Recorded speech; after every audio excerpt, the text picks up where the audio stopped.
James Sprague, Chief of Police of the City of Detroit. Mr. Robert M. Cross, United States Marshal, the Eastern District of Michigan. Yeah. Yep. Mr. Errol Service, owner-operator of McDonald's. How long's the delay? The Reverend Mayowa Reynolds, Associate Minister, Fellowship Chapter.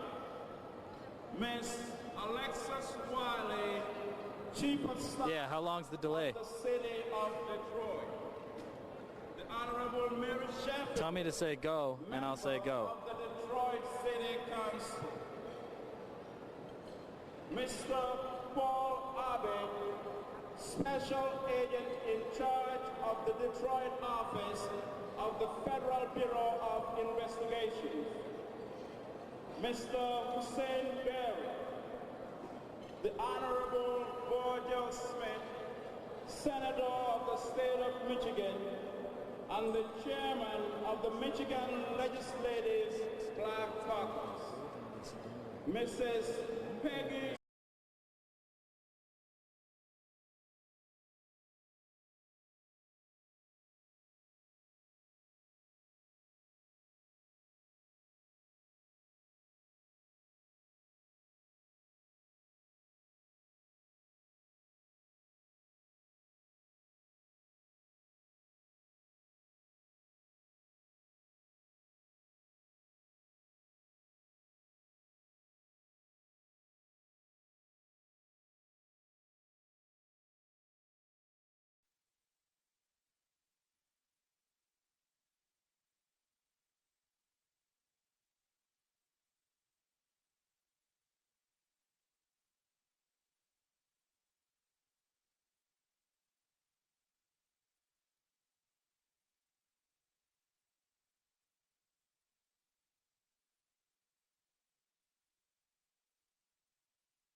Tomorrow, Governor Rick Snyder will stop in Lansing. How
all of the volunteers that have been here today, we just couldn't do without them.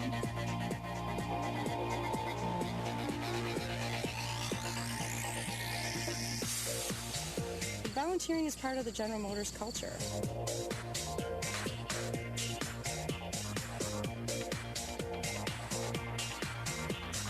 They're very great. They talk to us all the time about improving ourselves, becoming more professional.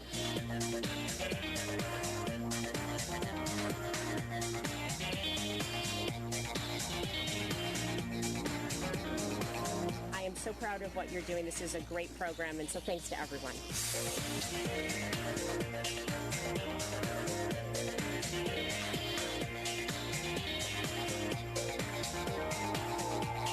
What it means to the city is a world-class event every year here in Detroit on Belle Isle. Without GM and GM Foundation and Chevrolet, this would have never happened.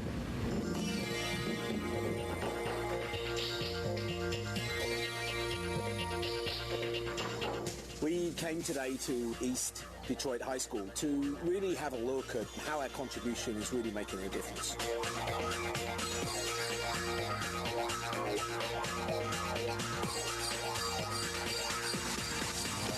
These activities are a great example of the GM Foundation's commitment to promoting child passenger safety. The company will match all new and increased contributions.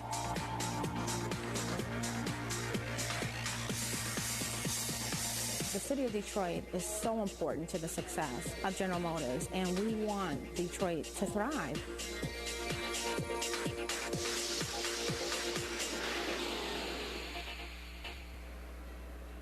Thank you. On behalf of everyone at General Motors, I would like to congratulate Reverend Anthony and the Detroit branch of the NAACP for another year of progress in the pursuit of freedom and justice. At GM, we are proud to continue our long-standing support of the Detroit branch and honored to sponsor the 60th annual Fight for Freedom Fund dinner. At GM, we sell cars, trucks, and crossovers in more than 120 markets around the world, but Detroit is our home. GM and the GM Foundation have invested significantly in Detroit for many years. In the past decade, we have invested $85 million in Detroit-based nonprofits, including more than $10 million in 2014 alone. One of our key focus areas is education and cultivating the next generation of leaders and innovators. Recent initiatives include the creation of the GM Student Corps, an innovative summer works project that has provided paid internships to more than 200 Detroit area high school students over the past 2 years. Donations of nearly $4.9 million from 2012 to 14 to the Detroit College of Creative Studies to support the redevelopment of the A. Alfred Taubman Center for Design Education. And in 2011, the GM Foundation's largest ever grant of $27.1 million to the United Way of Southeastern Michigan to create a network of excellence at 7 Metro Detroit high schools. Importantly, this partnership goes well beyond the dollars. In fact, GM employees and retirees have dedicated nearly 87,000 hours to these students over the past 4 years, and graduation rates are up. This evening, we are thrilled to host more than 60 students, parents, and teachers from Network of Excellence schools. Students, parents, and teachers, please stand to be recognized.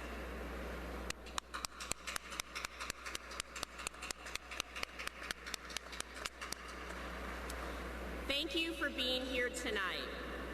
From sponsoring this special dinner every year to donating the building in which the Detroit branch is headquartered, GM has a long relationship with this great institution.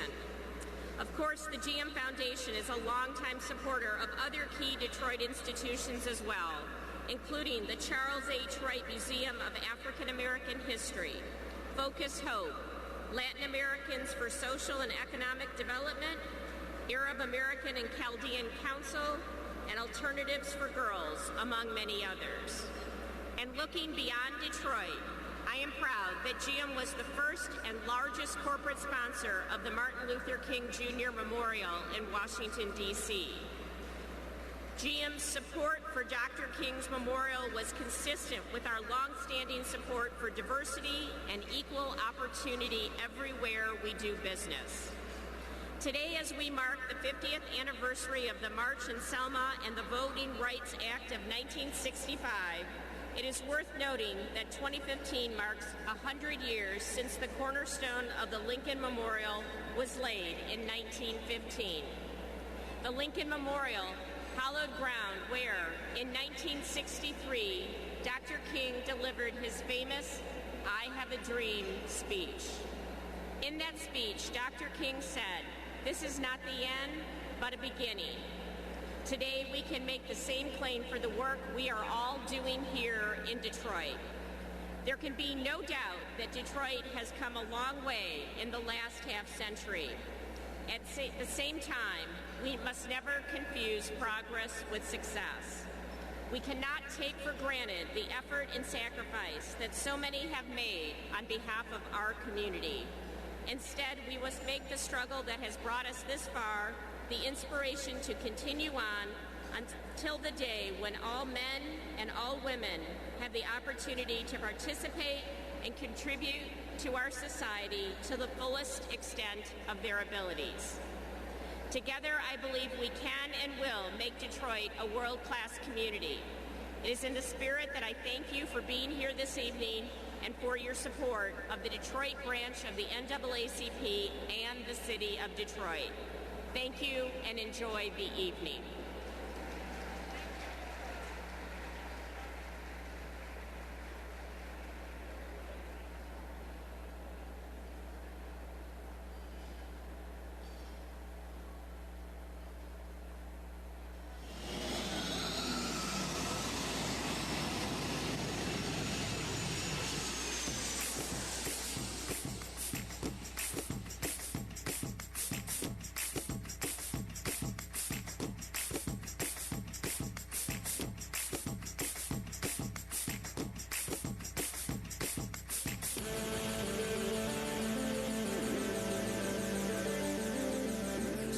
Hester, Vice Chairman and Chief Operating Officer.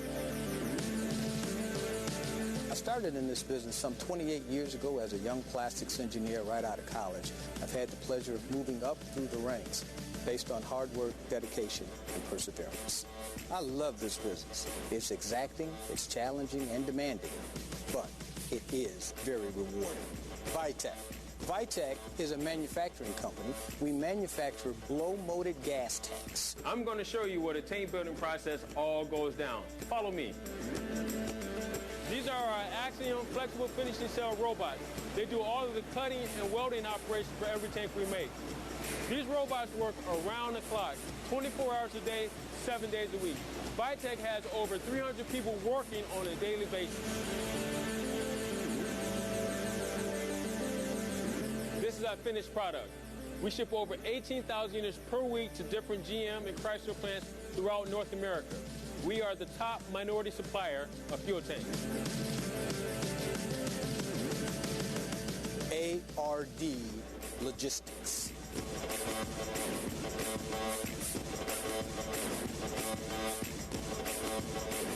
This is our automatic storage and retrieval system for passenger and engine harness. Once we receive a broadcast from the customer, part is then retrieved, verified by our operator, put into a sequence rack, scanned for error proofing, then shipped to the customer.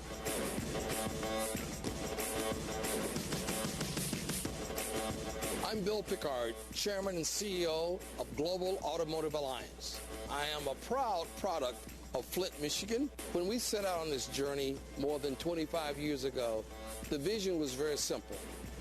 I believe very strongly that you manage things and you lead people. You know that if you don't have quality in today's economy, if you don't have service and delivery, it's a very, very short game. With an outstanding team, we have been able to go from the heartland of Michigan, Indiana, and Ohio, and I'm very happy to tell you that we now have operations in Alabama, South Carolina, North Carolina, and Georgia. So indeed, the vision for Global Automotive Alliance is international with a footprint primarily in North America. I would be remiss if I did not tell you that while we are peacock proud of our success over the last 25 years, we could not and we would not be able to participate in this great economic enterprise if it were not for the men and women who labored hard in the vineyard for the NAACP for more than 100 years. It is because of the NAACP and other organizations that we have been afforded an opportunity to participate and be involved in the American economic system. And for that, we have a responsibility to reach back, to reach up, and to help the next generation. Good afternoon, ladies and gentlemen. Vice President Biden, NAACP leadership and membership, Mary Barr, CEO of General Motors, and all of the dais guests, this is the 60th dinner for your Detroit NAACP Freedom Fund dinner. It was only 60 years ago, in 1955, that Rosa Parks was arrested in Birmingham, Alabama. Your NAACP was there. It was 60 years ago that Mary Anderson was the first black to sing at the Metropolitan Opera. Your NAACP was there. The NAACP has been in the forefront of fighting for human rights for many, many years. And I am very happy to tell you that those of us who compete in the American economic system every day would not be fortunate enough to be able to compete if it were not for the NAACP. I might also point out to you that in 1955, our Detroit Red Wings won the Stanley Cup. And yes, Mary, I'm proud to tell you that in 1955, General Motors became the first American company to ever earn $1 billion in 1 year. So as I go to my seat, I tell you again how proud we are to support and to be a part of the Detroit NAACP. Thank you very, very much.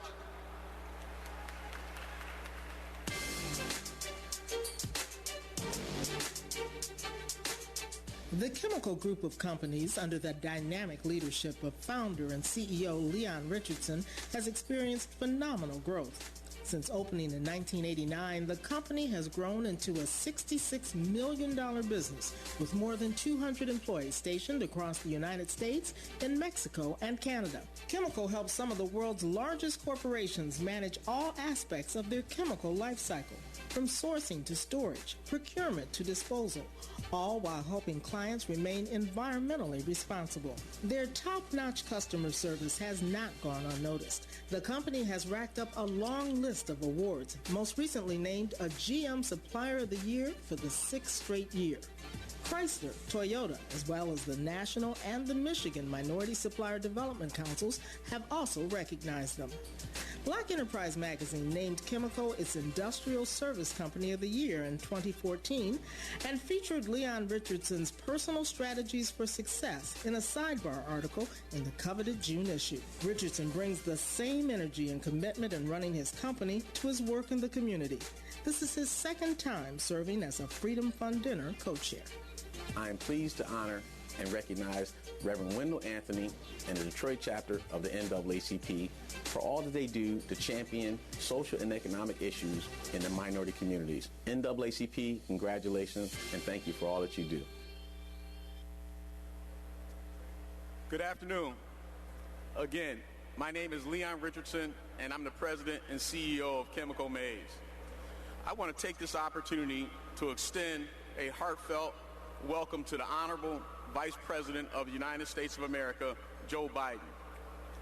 I also like to take this opportunity to welcome the Honorable Mayor Mike Duggan, all of the distinguished Diaz guests, and honored guests to this wonderful and outstanding occasion. I also like to take this opportunity to recognize Dr. Reverend Wendell Anthony and all that he does for the Detroit chapter of the NAACP. Without his tireless efforts, none of this would be possible, and he is keeping the light shining bright for all that we do in this community.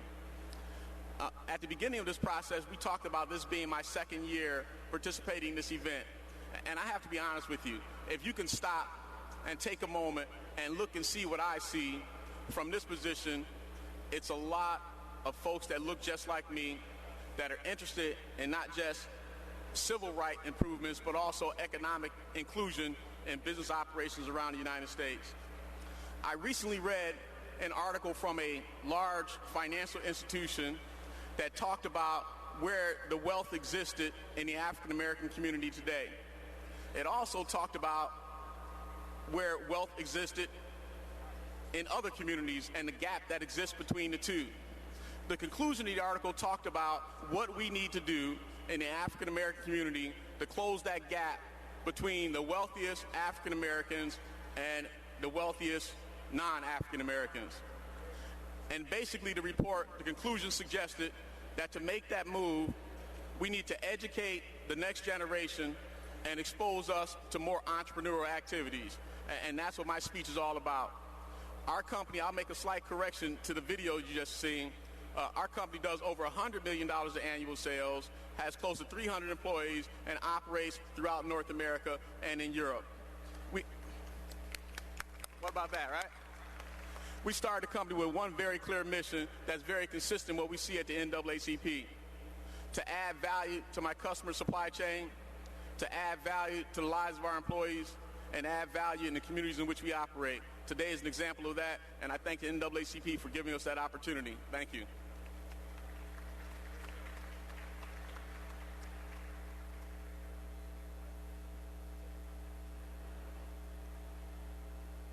Greetings. My name is Pam Rogers, and I am the owner of Rogers Chevrolet. Rogers Chevrolet is located just a short 15 miles south off of I-75 in Woodhaven, Michigan. It is with great pleasure that I bring you greetings from Rogers Chevrolet, and I would like to thank my team members that are here tonight. We are excited to be a part of such an important and historical event, the Fight for Freedom Dinner 60th anniversary. 60 years is no easy task and tells of the strength and tenacity of this organization. It also demonstrates their continued importance in the Detroit community.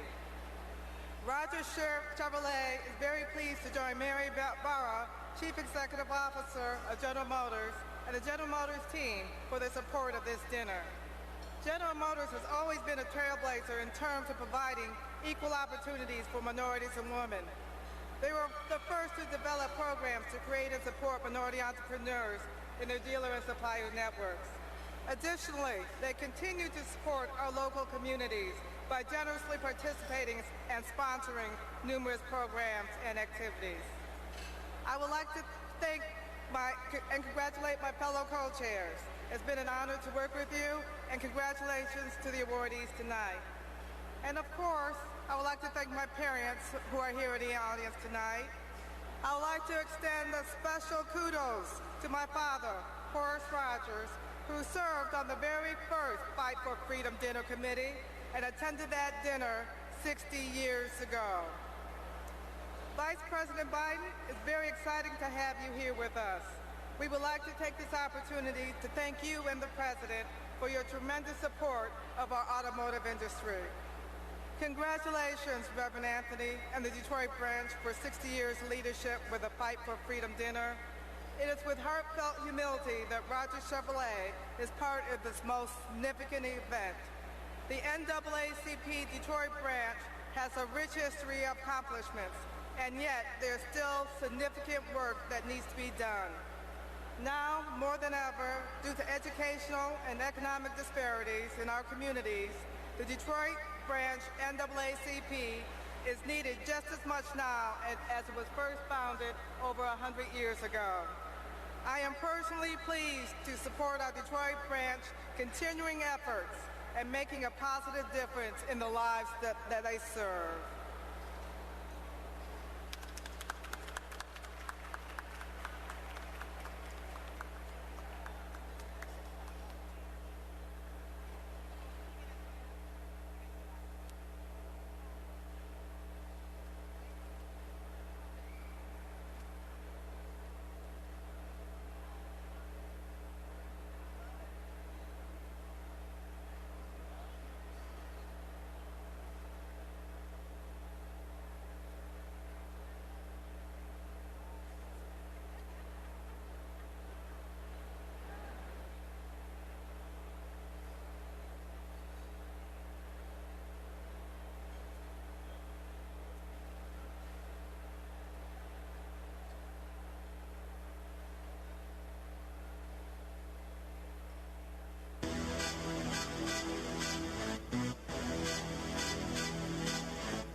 Part of the Michigan Black Bar Owners Association. The president, Charlotte, the vice president. Charlotte was gracious enough to donate her staff, her facility, so we can reach out to the kids in the neighborhood so they have a safe place to come and have a Easter. Well, what we do, like I said, every year we give to the scholarship for the kids that's coming out of high school. So what we want to do is show them that we love and appreciate the smaller kids. So we need to start doing something for them.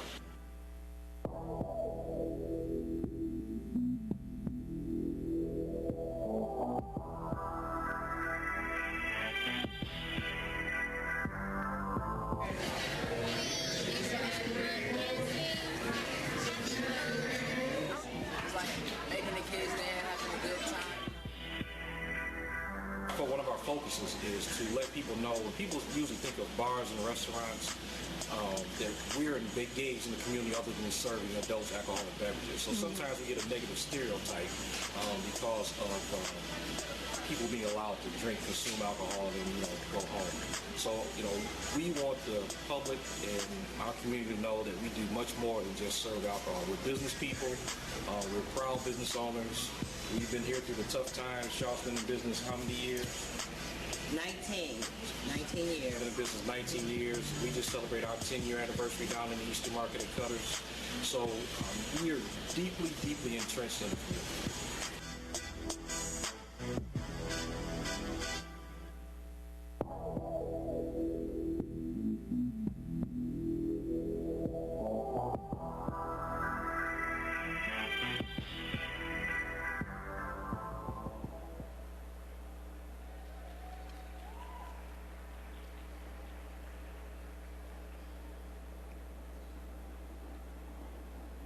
Good evening. I would like to welcome Vice President of the United States, Joe Biden, to our magnificent city and congratulate all this year's honorees. Thank you, President Reverend Wendell Anthony and Executive Director Donnell White, for allowing me the opportunity to serve as General Co-Chair of this year's NAACP Annual Freedom Fund Dinner. It's been my great pleasure to work with my other co-chairs and the staff to further the mission of this historic dinner and the Detroit branch NAACP.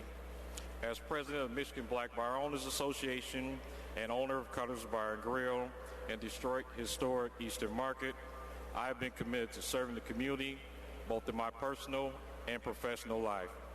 As president of the MVBOA, I have been able to share my passion for supporting small, minority-owned and operated businesses with other business owners and community leaders.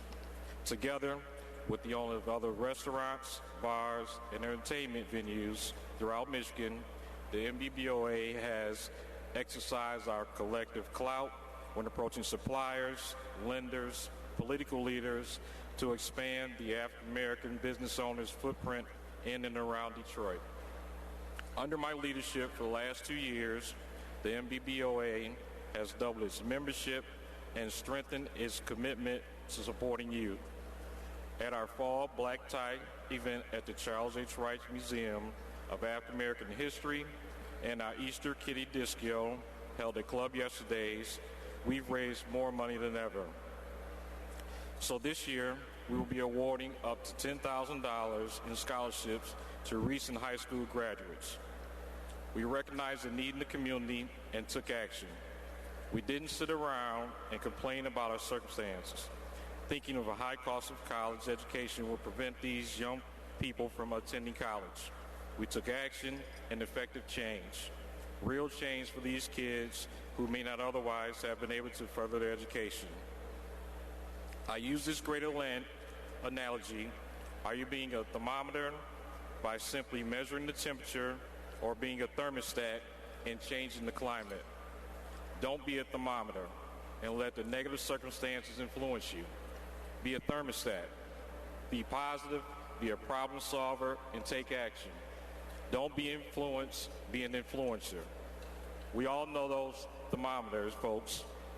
You know, those people who can tell you everything about the current situation, usually some dismal news about how bad the economy is, or how difficult their boss is, or how poorly they believe our elected officials are really representing them. They're thermometers. They're influenced by what's going on around them and ready to follow and tell everyone how bad things are, ready to report defeat. Instead of being a thermometer, I choose to be a thermostat. What about you? Of course, everyone has difficult and hard times, but I look at a way to change my environment. I look for ways to improve my circumstances, have a positive impact on what's going on. When I encounter those complainers, those thermometers, I turn my thermostat to effective change. I have taken this opportunity as co-chair as a call to action. I challenge you to ask yourself, are you a thermometer or a thermostat? In closing, I would like to thank my family, my friends for their unconditional support, my mother and father who believed in me enough to purchase Cutter's Bar and Grill 10 years ago, my staff at Cutter's Bar and Grill, and our customers, the MBBOA board, especially Charlotte Andrews, our vice president, its members, and our strategic partners, Michigan Juneteenth, the Greg Mathis and Dolores Bennett Foundation. My two boys, Charles Malik Nolan, Elijah, my two great friends who I don't do anything without consulting them, Vicki Preston and Mr. McGuire, and Jennifer, who deserves a round of applause because she is my ultimate example of a thermostat, because she's put up with me since we were sophomores in high school. Again, thank you very much, and everybody enjoy the dinner.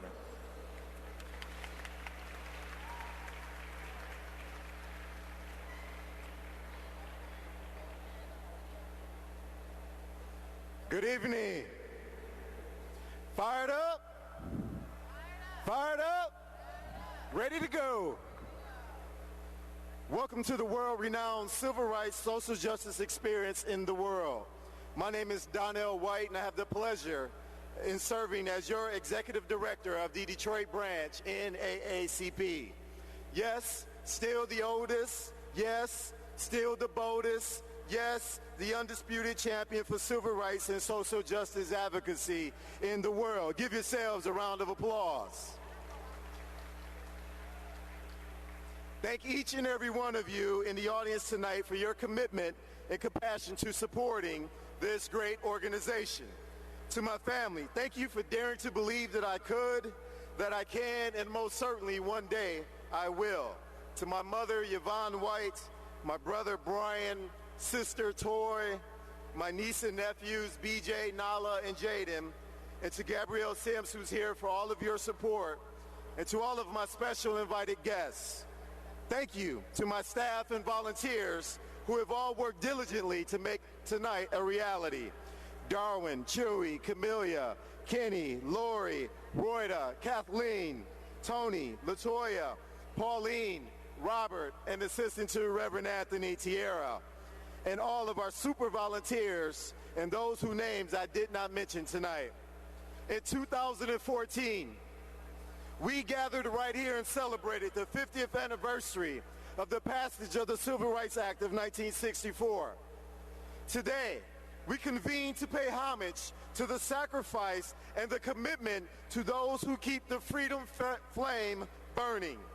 Today, we recall the men and women, boys and girls, black and white, Jew and Gentile, who sacrificed a great deal with which our freedoms can be enjoyed today, including the passage of the 1965 Voting Rights Act, due to those who chose to march. Those who stood on the other side of the Edmund Pettus Bridge, staring adversity in the face and choosing to march forward across the bridge. Oh, I know you may ask, why do we march? If we were in the military, we would say, lest we forget.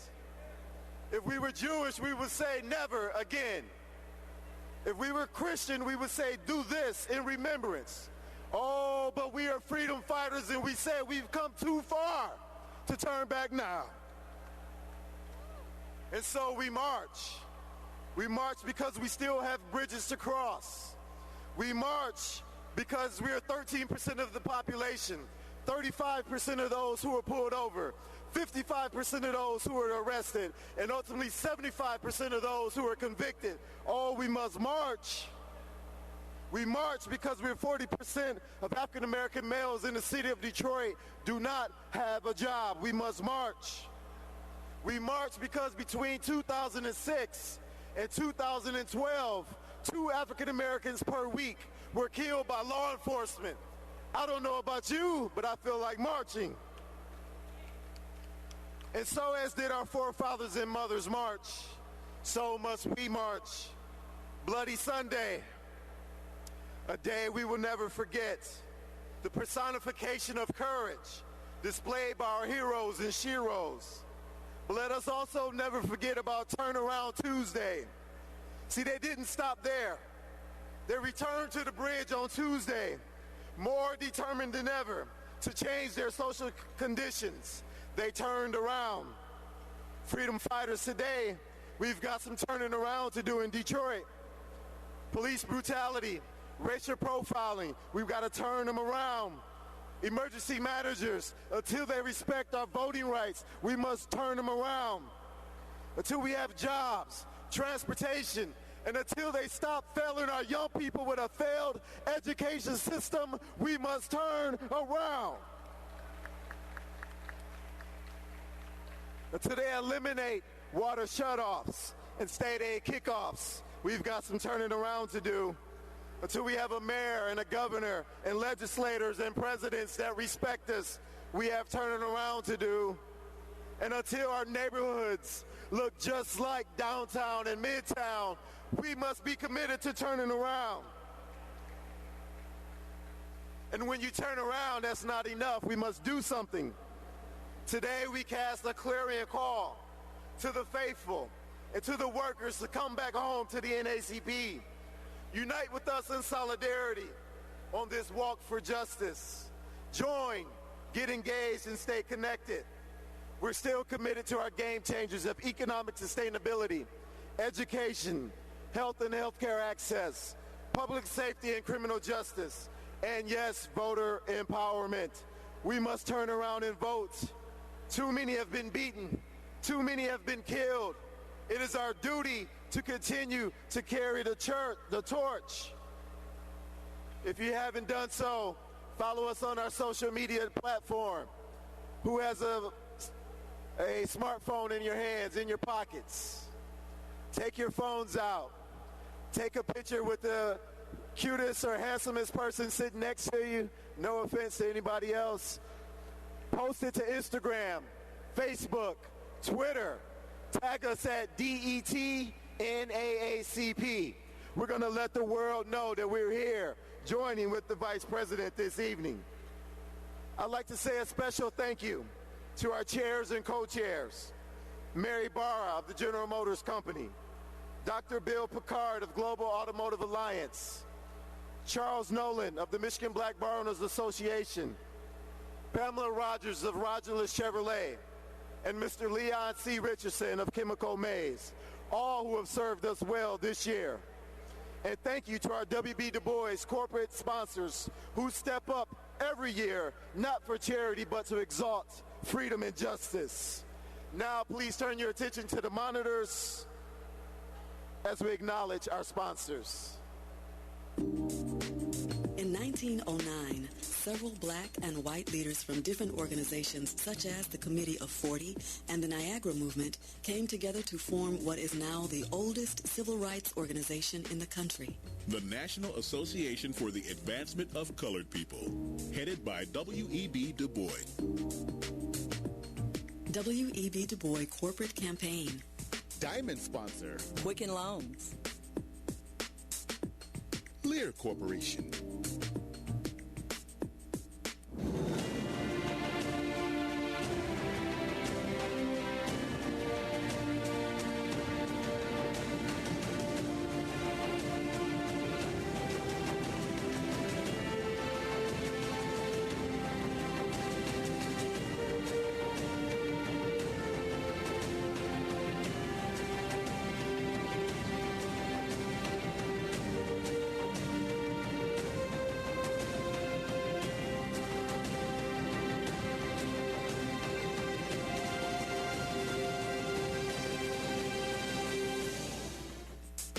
Bank and Trust.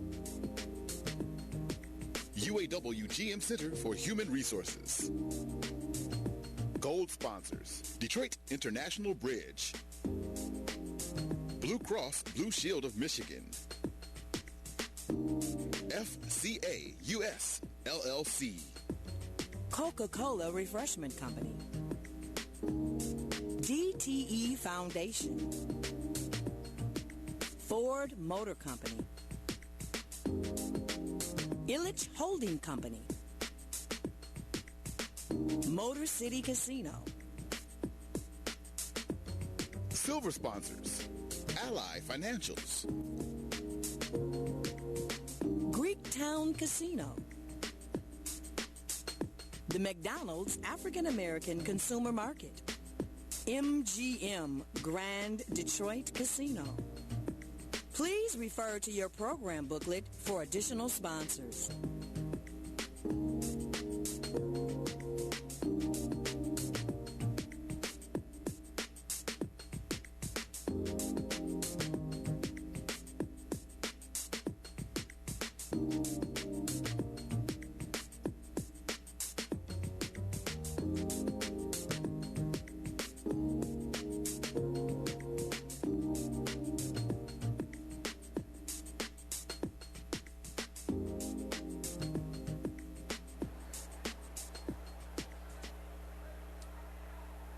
Let's give our sponsors another round of applause who made this evening possible. I'm always searching for the right words to describe our presidents. And many of you, I know, were a little late to church because you were enjoying Pacquiao and the champ, the money team, but backed by popular demand. Returning to the ring. No, he's not the money team. He's with the people's team. And as we get excited about entertaining fighters, let us lift up our real fighters for civil rights and social justice. So ladies and gentlemen, boys and girls, returning to the ring for the fights of a century. He hails out of Detroit, Michigan by way of Kinloch, Missouri. His record is a historic and unprecedented 22-0 years of service. All victories for civil rights and social justice by way of knockout. In his corner is his lovely wife, Monica, and daughters, Talani, Maya, Megan, and Wendelea. Taking on all contenders who choose to challenge our community. A true heavyweight champion for justice is here in our midst. Fighting on our behalf tirelessly, fighting out of the blue corner. Please welcome a true freedom fighter, the Reverend Dr. Wendell Anthony. Good evening, Mr. President.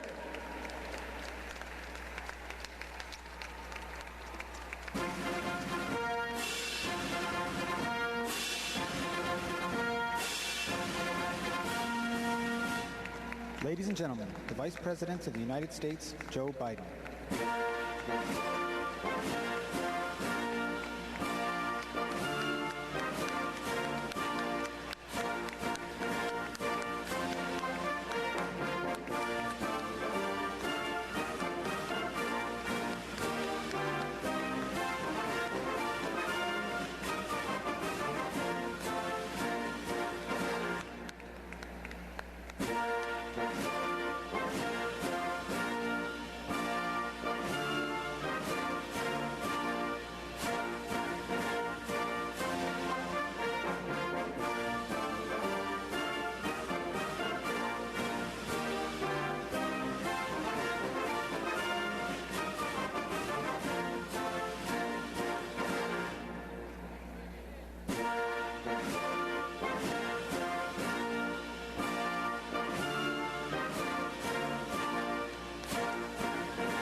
Thank you, ladies and gentlemen.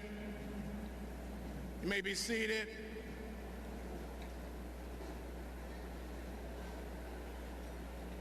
Please know that we are very excited and pleased to have the Vice President here this evening. And I'm going to ask all those who are on the program to just bear with me as we make a little shift in the context of the program. Due to a number of things, the Vice President has graciously consented to come and to be here with us, but we know scheduling demands require that he does a lot of other things, and so we are going to just shift the program somewhat and to move into the introduction and to hear from the Vice President, and then we will continue on with the program. And if I can get your attention for just a few moments.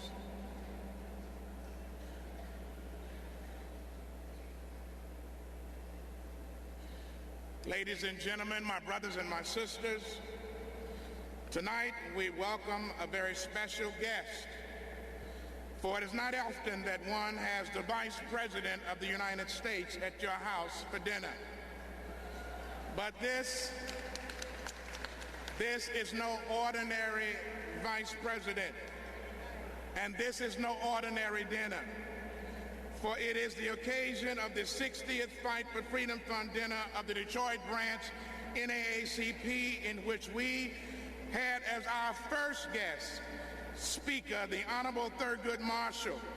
He would later on become the first African American to be appointed to the U.S. Supreme Court by then President Lyndon Baines Johnson. It was Thurgood Marshall who reminded us that none of us got where we are solely by pulling ourselves up by our bootstraps. We got there because somebody, a parent, a teacher, an Ivy League crony, or a few nuns bent down and helped us pick up our boots. Thank you, Mr. Vice President, for helping Americans across this land to pick up their boots. Yet it is what we would expect from one raised in the state of Delaware, the first state to ratify the U.S. Constitution, December 7, 1787, whose motto is liberty and independence. Well, as a lawyer, as one of the youngest persons ever to become a United States Senator at age 29, serving Delaware for 36 years, you know about liberty and justice. You come from a state, although one of the smallest in geography, one of the largest in historic and revolutionary pride, as Delaware helped this nation to rise beyond its limitations and to lead the way to our current destination. Mr. Vice President, you have been a champion for the everyday man and woman, boy and girl. You have not shied away from workers, educators, the gainfully employed or the unemployed, the middle class or the marginalized. You have stood tall in the Senate as chairman of the Senate Judiciary Committee. You fought hard against crime and for the Violence Against Women Act. You have helped to shape U.S. foreign policy across the globe. You have been at the forefront of key issues related to terrorism, weapons of mass destruction, the Middle East, Southwest Asia. You have been a true friend to Israel and to Africa. You were tasked with the American Recovery Act and Invest America Act, helping to rebuild our economy. You played a leading role in helping to end the war in Iraq, traveling back and forth over 8 times since you were elected. You have represented our country in every region of the world. You have been a stalwart for the people, even when policies have been stuck in an intransigent Congress. You have continued to insist using this Bidenism, that failure at some point is inevitable, but giving up is unforgivable. Even when personal tragedy entered your own life, you kept the faith. As your first wife, Nelia, and 13-month-old daughter, Naomi, were tragically killed in a car accident, while sons Bo and Hunter were seriously injured. You have been a single father, so you know the struggles. But you not only took that oath at the hospital bedside, you took the train home nightly from Washington to Delaware to raise your sons to become the men that they are. And now they stand by your side. See, Detroit, that's why your father, Mr. Vice President, told you years ago that, champ, the measure of a man is not often how he is knocked down, but how quickly he gets up. Thank you for getting up and staying up, Mr. Vice President. Thank you for standing beside our president. Thank you for having his back, his side, and yes, sometimes his front. Thank you in the good, the bad, and the ugly. Thank you for standing with Barack Hussein Obama. Thank you for swearing in the first African-American woman 1 week ago to be the Attorney General of the United States of America, Loretta Lynch. Mr. Vice President, you keep it real thanks to your own beautiful Dr. Jill, educator, motivator, and teacher and leader in her own right. Our nation is better. Our future is brighter because this administration under Obama and Biden have set a standard that others must follow.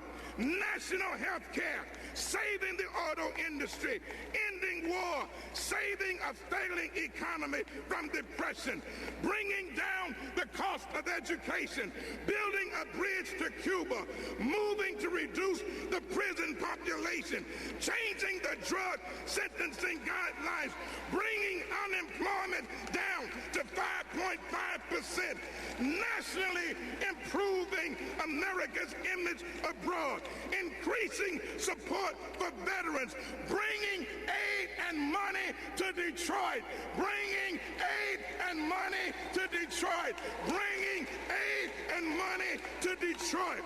You name it, they have addressed it. Yes, we know that even after Selma, there are still more bridges to cross, but tonight, Detroit is aglow because we got Joe. Ladies and gentlemen, the 47th Vice President of the United States of America, the Honorable Joseph R. Biden.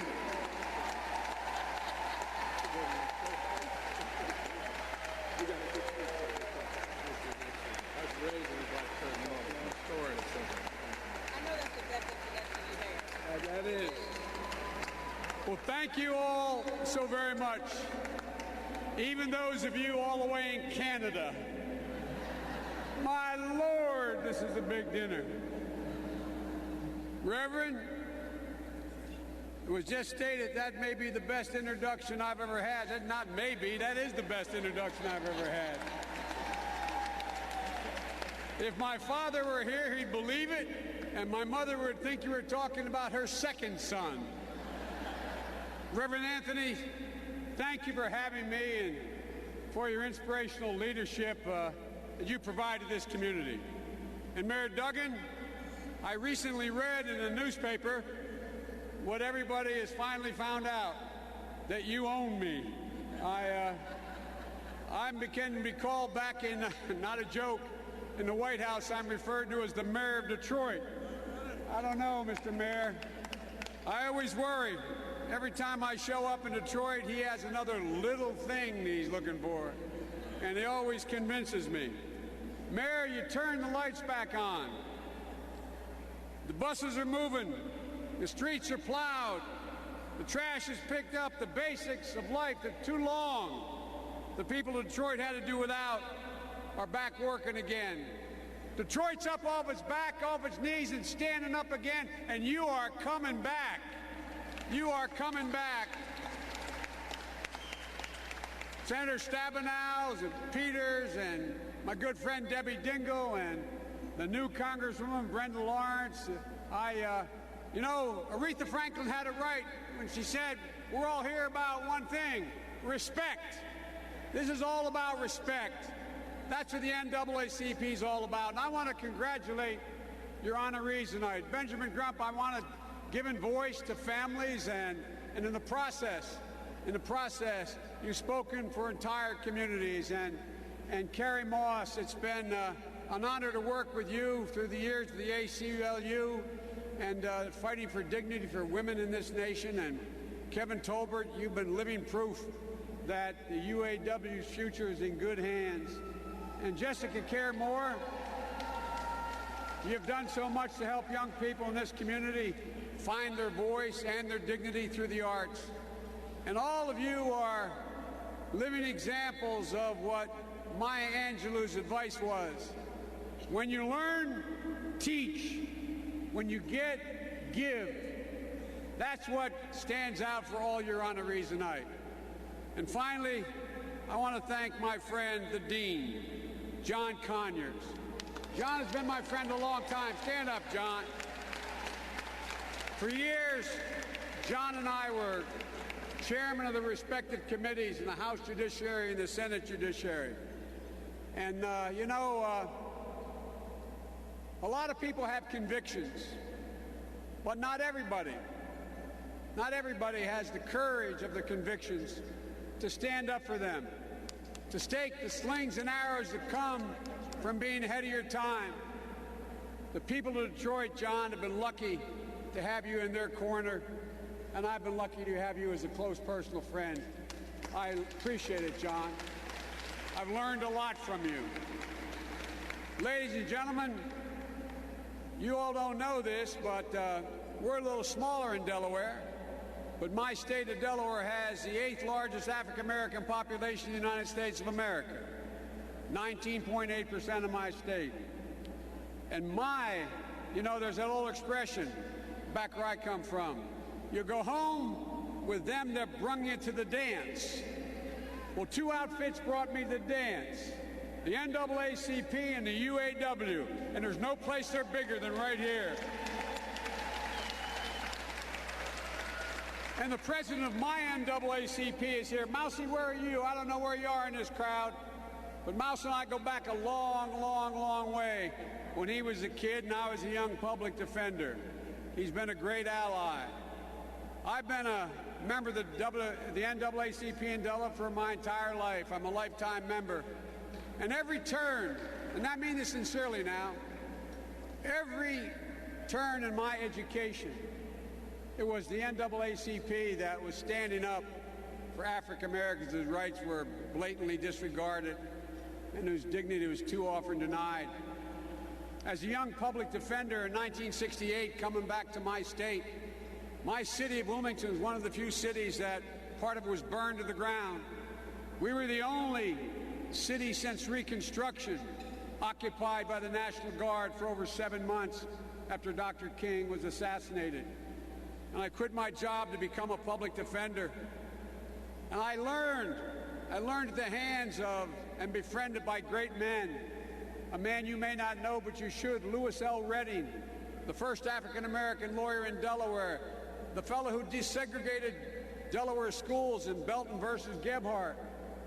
And as a 30-year-old senator, I was educated by Clarence Mitchell and Thurgood Marshall. I tried to get rid of Clarence Thomas. It didn't work. But it came in the wake of Thurgood Marshall, who 61 years ago brought Belton v. Gebhardt to the steps of the Supreme Court as part of the Brown versus Board of Education. Like so many men and women of my generation, my anger and determination was stoked by Bull Connor and Philadelphia, Mississippi, and Bloody Sunday. My awareness of what it was like to be subject to discrimination and hatred was focused for me in my time by, as Mouse can tell you, being the only white lifeguard in the middle of the projects and city-run swimming pools. As a suburban kid, I had the intellectual understanding about prejudice, Reverend, but I never understood it until I became friends with Spencer Henry and Lafayette Jackson and Jamie Rolls and all my other friends. I didn't understand until the stories about when they went to visit their grandmother in Georgia. Dad had to put jerry cans in the back of the car for extra gas, had to pack extra food, afraid to stop. All these friends of mine are still friends of mine, lived in the middle of a white city, yet I was the only white guy they knew. They competed against each other. We did in athletics, but it stunned me to learn I was the only white guy they knew.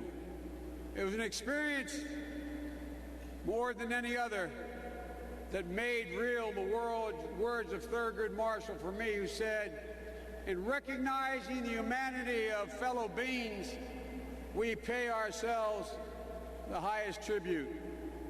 That's why it's my honor, and I mean this generally, my honor to be speaking here 60 years after Thurgood Marshall served as your first keynote speaker.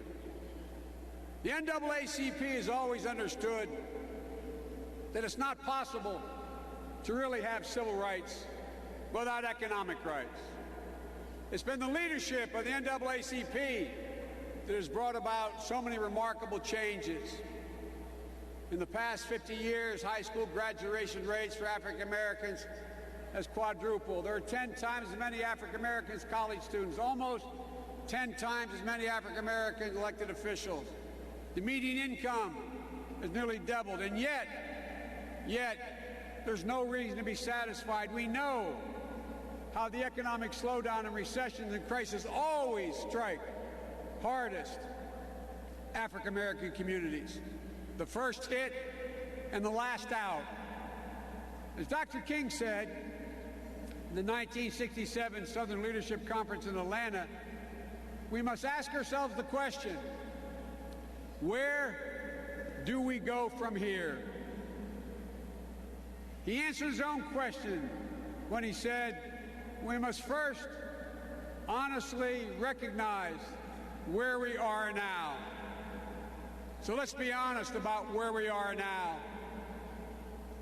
The unemployment rate of African Americans in this country is still twice the national average.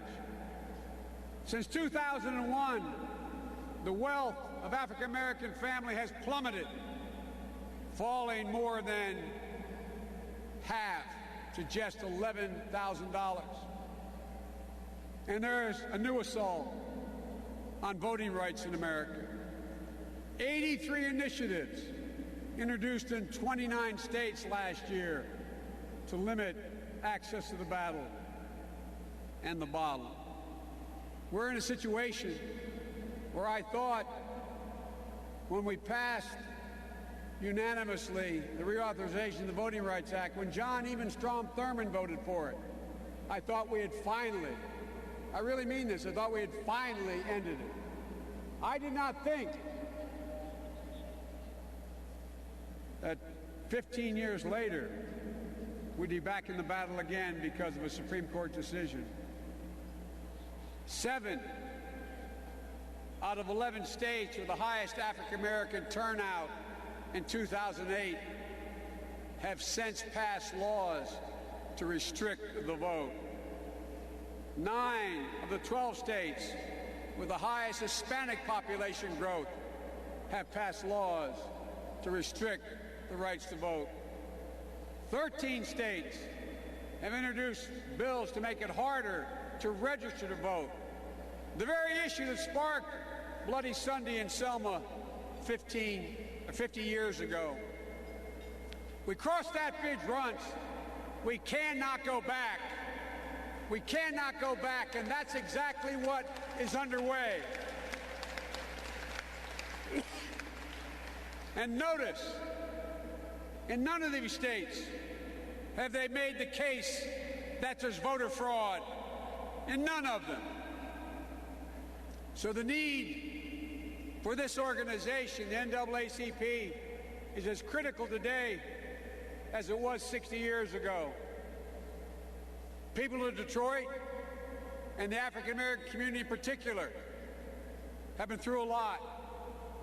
The near collapse of the auto industry, the decimation of entire neighborhoods during the housing crisis, the loss of manufacturing jobs during the Great Recession as factories unbolted their equipment and shipped their jobs overseas, the devastation of basic services and infrastructure that make daily life possible, like buses, garbage collection, public safety. In the words of Marvin Gaye that he wrote at 2445 Grand Boulevard in Detroit, echoed 5 years later with heartbreaking familiarity, he wrote, "Hang-ups, letdowns, bad breaks, setbacks.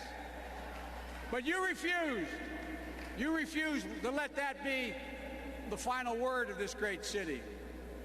Through your leadership, Reverend, and the leadership of the mayor, your business community, with leaders like Leon Richardson and Dan Gilbert, leadership of the UAW and the clergy, you fought back.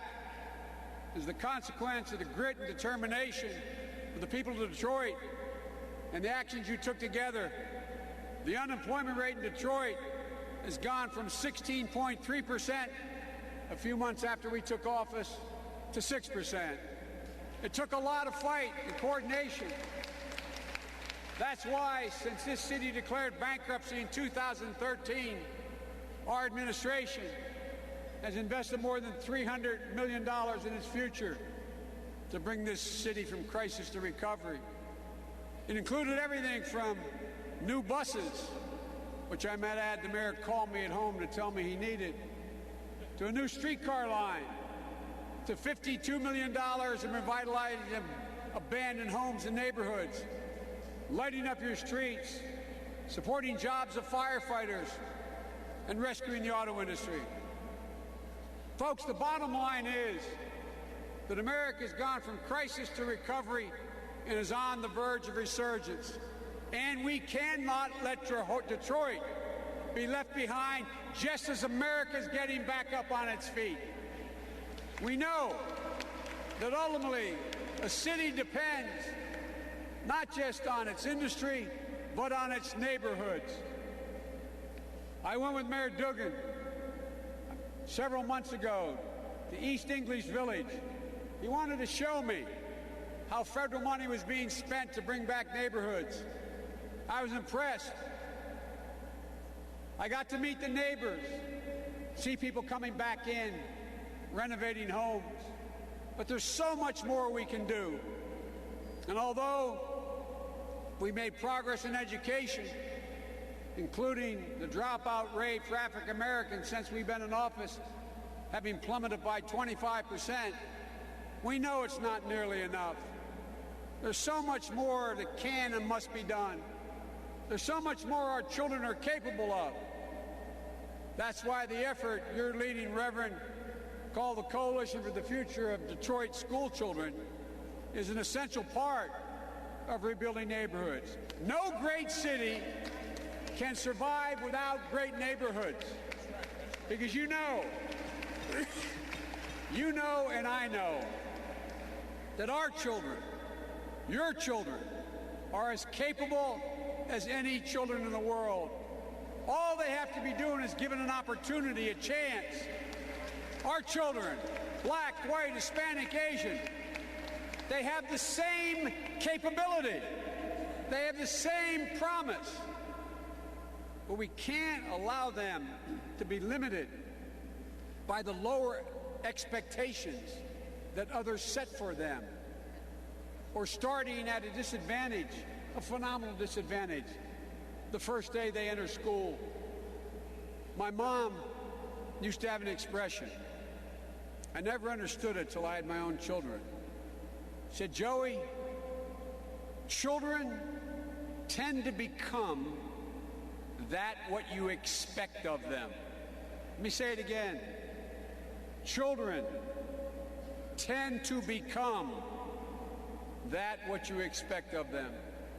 We cannot let anyone define down the capability of black American children. We have to expect much more. That's why we're insisting on early education. That's why we're insisting on funding early childhood education to reach children in low-income neighborhoods who, by the way, by the time they get to school, they will have heard, by the time they get to 3 years of age, they will have heard 10 million words spoken, compared to children in suburbia who will have heard 30 million words spoken by the age they are 3. That's why we believe we should make parents in challenged neighborhoods aware early on that there is a path for higher education for all our children. One of the big mistakes we make in education is when kids are juniors in high school, we bring their moms in or their dads in, and we tell them about college long after that child has lost an opportunity to go to college. We should be letting people know in first, second, third grade, no matter how poor you are, if your child does well, we will get them to college. I've never met a mother, I've never been a father, whether they lived in a ghetto or a barrio or in a wealthy suburb, who didn't want their child to have the opportunity to go to college. That's why we're insisting, the President and I, on not 12 years of free education in America, but 14. Every child should have free college, community college education. That's why, because we believe in our kids. By increasing Pell Grants, there are now, since we've come to office, 3 million more disadvantaged kids in college than there were just 6 years ago. That's why we fight so hard with our Republican colleagues about tax credits, low interest rates. You know, as I said, we should do two things. We should give our children a chance, and we should expect more of them and let them know we expect more of them. And that also goes for adults looking for opportunities. You know, I come from a family, no Horatio Alger story, but I come from a family when there was a serious recession, the people sitting around my dad's table, his brother, his sister, his neighbors, his brothers-in-law, everybody knew someone in our family was going to lose their job. Everybody knew that our neighborhood would be hit. That's why I ended up in Delaware. I was raised in Pennsylvania, in Scranton. But it was hard hit economically in the mid-50s. Coal had died, factories had left, and I lived with my grandpa, which I saw as no sacrifice. I lived with my grandpa for a couple years as my dad went to Delaware to find work and find a home for us. You know, I used to think that if there was any dislocation, it was the 4 kids. But I look back on it, it took an awful lot of, my dad was a proud man. I can only imagine how hard it was for him to walk into my grandfather Finnegan's pantry and say, Ambrose, I need a favor. Can you take care of Gene and the kids for a year or so? I'll pay you back. I'll pay you back. But I got to go find a better job. My dad used to say, a job is about a lot more than a paycheck. It's about your dignity. It's about your self-respect. It's about your sense of yourself and who you are. Ladies and gentlemen, too many people have been hurt really badly. Last year, I was here and I went to Wayne County Community College, and I met an incredible group of hardworking women. As it turned out, as they described it, all of them were from the hood. All were African American women. The youngest 24, the oldest 58. They had the courage when they heard about it to sign up for classes at the community college to learn how to program. It was called Coding Boot Camp. Imagine the courage it takes when you didn't get a very good education to begin with, to screw up the courage to go to college, to go back. They did. And this coding boot camp, set up by an outfit called Global IT, as the mayor knows better than anybody, realized that there's a need for 1,000 computer programmers, coders, here in the city of Detroit. So they started training these women. And at the end of 16 weeks, every one of them had a job and a new IT skill. And you know what? The lowest paying job, John knows, was $57,000. And the highest paying was $107,000. And a lot of these women just had GEDs. The point is, folks, UST Global doesn't train these women out of some sense of altruistic charity. They do it because it's a good investment. The city is a good investment. Its people are a good investment. But you can't expect a community to thrive in the midst of blighted neighborhoods. You can't expect progress without hope. You can't expect a community to thrive unless children have outlets, boys and girls clubs, after-school programs, police athletic leagues, ball clubs.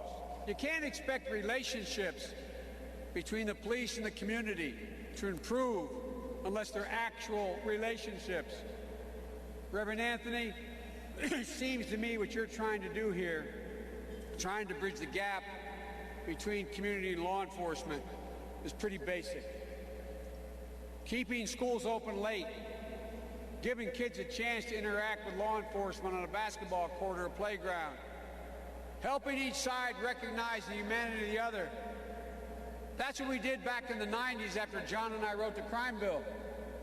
Violent crime dropped 17% in 3 years because we put another 100,000 cops on the street, but they were community cops. In order to get the money, they had to get out of their cars. They had to know the owner of the neighborhood grocery store. They had to go to the town meetings, the community meetings. They had to get to know one another. And then the funding was drastically cut. I asked the mayor what the end strength of the police force in Detroit has been cut by. It's fallen almost 30%, maybe more. And community policing is intense, resource intensive. Ladies and gentlemen, violent crime fell in those early years without any negative impact on the communities back in the early 90s and up until the early 2000s. But then we stopped funding it because cops were out of their cars in neighborhoods, at rec centers, knew the operators, visited churches, had real relationships.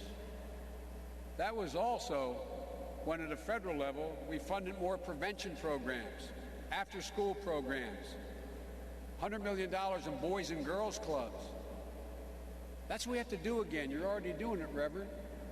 In short, we have to heed Thurgood Marshall's words and recognize the humanity in our fellow human beings. Dr. King said it another way.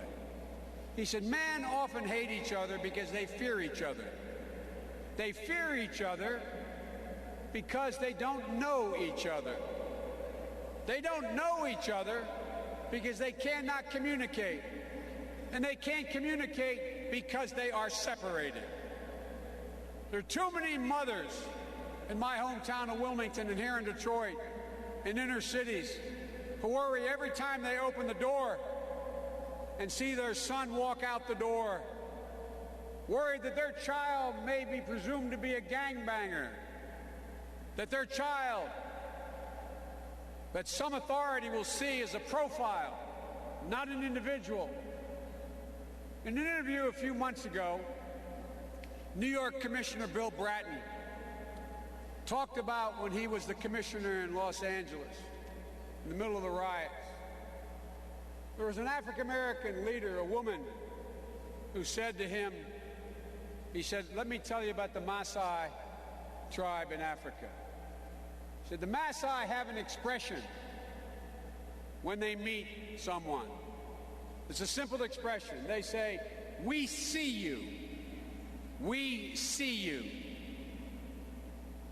That should be the guiding principle for rebuilding trust between police and African American community. We need to recognize, they need to recognize, that black male in the corner is also a kid who likes to draw and maybe has a future as an architect. The community has to realize that cop on the beat is also a mom who plays basketball. The same mothers and fathers who tuck their children in bed before they go out on a night shift to protect the children who would otherwise become victims in a crime-ridden neighborhood. We need to agree as a nation on two basic truths. Number one, cops have a right to go home and see their families at night. And number two, everyone, regardless of race or ethnicity or immigration status, has a right to be treated with dignity and respect. And the only way that happens if we see one another. And that only happens if we know one another. As the president put it last week, all that's going on in Baltimore and has gone on this year, he said there are police departments that have to do some soul searching. There are communities that have to do some soul searching. But I think we as a country need to do a lot of soul searching. We have to be able to see each other again, because when we do, it works. And Reverend, that's what the NAACP chapter you run and every other one does in this country. It brings people together to see one another. There are not as many, but there are many Caucasian Americans in this audience as well as black Americans. Look at this head table. It's about seeing one another. Ladies and gentlemen, in that studio on Grand Boulevard where Marvin Gaye wrote about the breaks and setbacks, he also wrote the words that Aretha Franklin would sing so beautifully. He wrote, "We can rock the world's foundation, holler love across the nation." But ladies and gentlemen, we can't do that very well unless we can see one another. That's what the NAACP, in my experience, has been all about.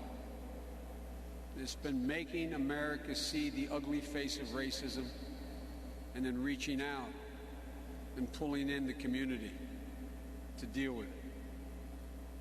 Folks, it's been my great honor throughout my career to holler at your side. I was telling the Reverend, I said, I got to come to his church. He said, I got a place in the front pew. I'm a practicing Catholic, but all through my high school years and college, particularly in the summer, I spent time in Reverend Moyer's church in the black community, because that's the place we'd meet, as Mouse will tell you, before we'd go to march to desegregate the Rialto movie theater. We'd walk out on petition drives. We'd try to get the first African-American senator elected. It has been the heart and soul of the African-American community the past 300 years. Its voice, the black church's voice, is needed. It's needed again, Reverend, because it's a place from which everything I've learned started. So folks, I'll continue to holler at your side as long as there's a breath in me, because we can solve these problems. We can restore the promise. We can bridge this separation. It's totally within our power to do it. Do not, as my grandfather would say, every time I'd walk out of my grandpop's house, he'd yell, "Joey, keep the faith." And my grandmother would yell, "No, Joey, spread it." Folks, spread the faith. We can and will come back. God bless you all, and may God protect our troops. Thank you for allowing me to be with you.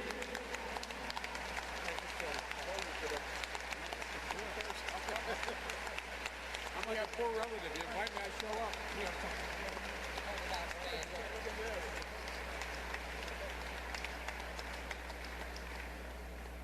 Mr. Vice President, we know you love Detroit, and we know that Detroit is known as Motown and also as Motortown, as Nelson Mandela calls it. And we would not want you to come without presenting something to you. So we have this token, which is a 1948 Buick, and it says, presented to Vice President Joe Biden, faith is the first factor in a life devoted to service. Without it, nothing is possible. With it, nothing is impossible. Mary McLeod Bethune, to Vice President Joe Biden from the heart of Detroit. Thank you all very much. Now, you're all too old to understand this. My father sold cars for General Motors the bulk of his life, and we still have a picture of his favorite car. It was what they call a four-hole Buick convertible, 48, 4 holes convertible. I wish my dad were here to see me get this award. Thank you very much. Thank you. Thank you so very much. It is a 4-hole Buick. Ladies and gentlemen, I'm going to ask for your patience. We have 200 students that are here. They have a special tribute to Selma. Please don't have these students to come here and not enjoy what they're presenting. We will be out in about 25 minutes. We'll be finished.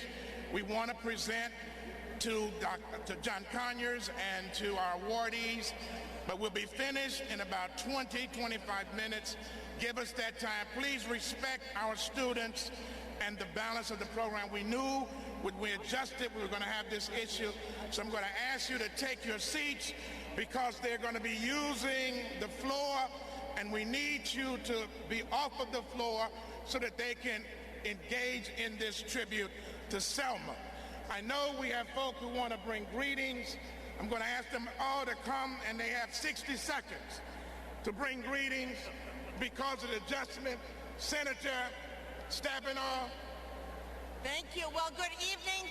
I just want to say, first of all, that we have never had a more caring, more experienced, smarter, hardworking Vice President of the United States than Joe Biden. Thank you, Reverend Anthony, Donnell White. We are here committed to work with you every day to get things done for Detroit. A lot is happening that is positive, but until every child in every neighborhood, every family feels it, sees it, every child knows they can be an employer as well as an employee, we will not be done. God bless you. Thank you, Senator. Senator Peters. Good evening, everyone. It is wonderful to be here, and it was wonderful to hear Vice President Biden speak.